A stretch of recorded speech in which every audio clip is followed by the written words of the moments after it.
Good evening, everyone. It's always a blessing to be up here. There's been some fantastic preaching. I'm very excited. Are you guys excited?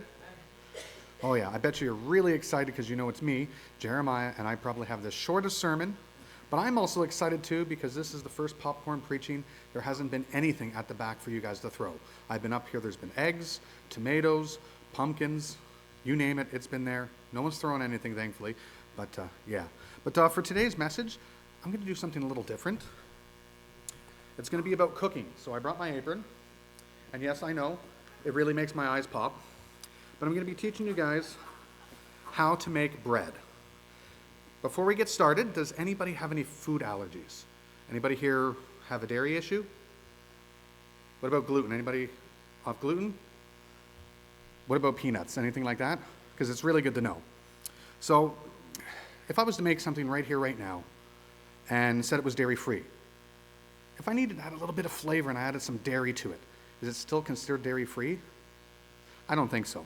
What if I was to make, Pastor Crow would love this, a cherry cheesecake that's gluten-free, but it didn't thicken right, so I had just a touch of flour. Is it still gluten-free? No, I don't think so. Same if I was to make some peanut-free cookies and then decided to add some peanuts. But adding things that don't belong to a recipe, they can actually really harm us. They can make us sick and make us less than who we are, less than who we were meant to be. And the same thing goes for our spiritual life. If you guys wouldn't mind turning to 1 Corinthians chapter 5, we're going to be reading a couple verses there.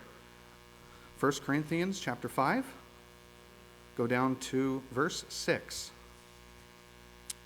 Your glorying is not good. Know ye that a little leaven leaveneth the whole lump? Purge out therefore the old leaven, that ye may be a new lump, as ye are unleavened. For even Christ our Passover is a sacrifice for us. Therefore, let us keep the feast not with the old leaven, neither with the leaven of malice or wickedness, but with the unleavened bread of sincerity and truth. We are to be Christ-like in our daily life.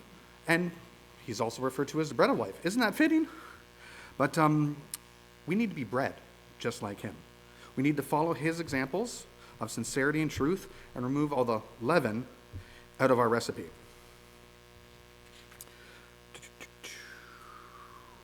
If you add leaven or sin into your life, you're no longer unleavened, sinless, like Jesus. So if you guys turn to 1 John 1:9, a lot of you probably already know this verse. 1 John chapter 1, verse 9, if we confess our sins, he is faithful and just to forgive us our sins and to cleanse us from all unrighteousness. Right there, God can clean us of the leaven in our lives and take it away completely. Remove it completely from our mixing bowl. We need to take out those little white lies, the gossip, smoking, drugs, alcohol, the things you know you shouldn't be looking at. We don't need those ingredients in our life. Fill those spots with God's love, joy, peace, charity. Give those old garbage ingredients to God. He's going to dispose of them in his own fiery furnace. He's going to give us all the ingredients we need to have a successful life. We don't need to fill our bowl with that kind of garbage when we can add more of God's fresh will into our lives. I left my Bible down there, so I'm borrowing this one, but right here, this is the best cookbook in the world to show us exactly what we need, from what ingredients to showing us how to mix it together and even how long to keep it in the oven.